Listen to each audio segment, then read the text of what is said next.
Hugh O'Neill was born about 1550 in the O'Neilland part of North Armagh, possibly in one of those crannogs in the area like Marlaco or one of those crannogs. And he was brought up there until the late 1550s when his father Matthew was killed, and thereafter he became a ward of the Crown and was moved into the care of the Hovenden family at Balgriffin, just north of Dublin. There were big rivalries between the O'Neills. There was, and this had been caused by Con O'Neill becoming Earl of Tyrone. Con O'Neill had favoured an adopted son, Matthew, and they became known as the McBarons. That was Hugh O'Neill's section of the family. And they were based, as I say, in North Armagh. Then there was Shane O'Neill, Con's eldest son, and his offspring. They were based around Benburb in Tyrone. And then there was the other branch of the family, another rival group in West Tyrone around Strabane, and that is Turlough and his line. So there were big rivalries in the O'Neill family, which the Crown in Dublin, the English Crown in Dublin, sought to exploit all the time to divide this really powerful family. This is one of the most interesting aspects of Hugh O'Neill, in that one of his first major biographers in the 20th century, Sean O'Whelan, reckoned that Hugh O'Neill had been moved to England to be brought up, but in effect he stayed in the outskirts of Dublin. He really becomes important after 1562 when his elder brother Brian, who is obviously first in line, when he is killed by Turlough. So it's only at that point, after 1562, that the spotlight falls on Hugh. After that, he becomes pivotal in a major bargaining chip in the Crown's relations with Shane O'Neill, who is the dominant O'Neill at this point after civil wars within the Tyrone lordship. Definitely all of Hugh O'Neill's marriages were political. Like, marriage at this point is really to achieve political ends. Your love life really doesn't come into marriage. Marriage is to make allies and to make children who you will marry off and make further allies with. That's what marriage is all about. So after the Essex's enterprise of Ulster in the early 1570s, the English Crown in Ireland had come to depend on Hugh O'Neill to defend the borders of Ulster between basically the northern reaches of Dublin into Ulster.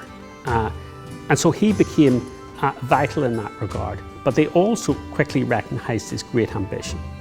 By 1580 they were saying that he is going to be the greatest subject in Ulster, and he's going to control the province between Donegal and Dundalk, basically. That's what they're saying. In 1584, he finally gains control over what is central Tyrone at this point, which is now Eastern Tyrone, the bit around Dungannon. He finally wins control of that area. He wrests that from Turlough's control.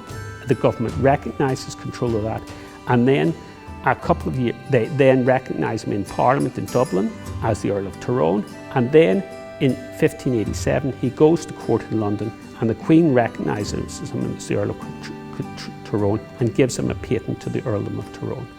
And at that point, the Queen Elizabeth finds Hugh O'Neill very charming and thinks he's the greatest. You know, he will do the job in pacifying Ulster for him. But the problem is that the English officials in Dublin don't see it that way. They realise that he is going to be too powerful in their eyes, particularly because he has this connection with the O'Donnells in Tyrconnell, what is now Donegal. But in the interim, the government's policy in Ulster has developed significantly, in particularly what is called the Monaghan settlement. This is a way of actually anglicising a Gaelic lordship. What they've done here is they'd accused the ruling McMahon, Hugh McMahon, of taking Gaelic exactions, even though he was a patented of the crown. And as a result, they have him executed in his own country of Monaghan and in Monaghan town. And this frightens all the Gaelic lords of Ulster that this could be done. And after that, the territory of the McMahons is turned into the county of Monaghan. It's given a sheriff.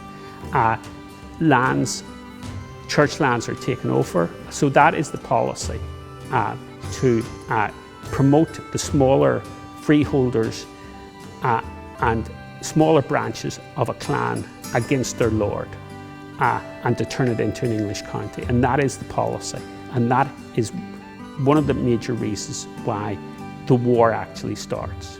And the war, from the Gaelic lord's point of view, is a necessity.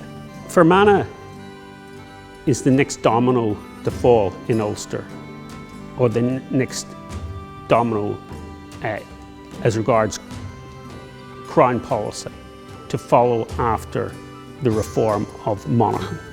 So there's no way that Hugh O'Neill, or indeed O'Donnell, who sometimes competed for control of Fermanagh, are going to let Fermanagh fall into English hands.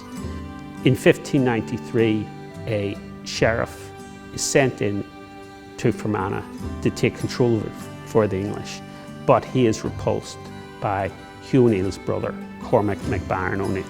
This whole campaign is largely a joke, and at the same time as Hugh O'Neill is with Henry Bagnall, he's also sending out orders to Hugh Maguire and to Red Hugh O'Donnell. In the case of Red Hugh O'Donnell, tell him to try and stay out of the fight as long as possible.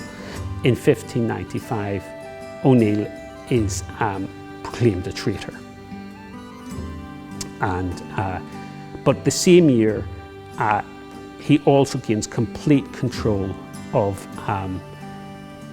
Tyrone as the O'Neill, because Turlough Linnock dies. Hugh O'Neill now controls Ulster, but also, of course, by the time he becomes the O'Neill, he is also a proclaimed traitor.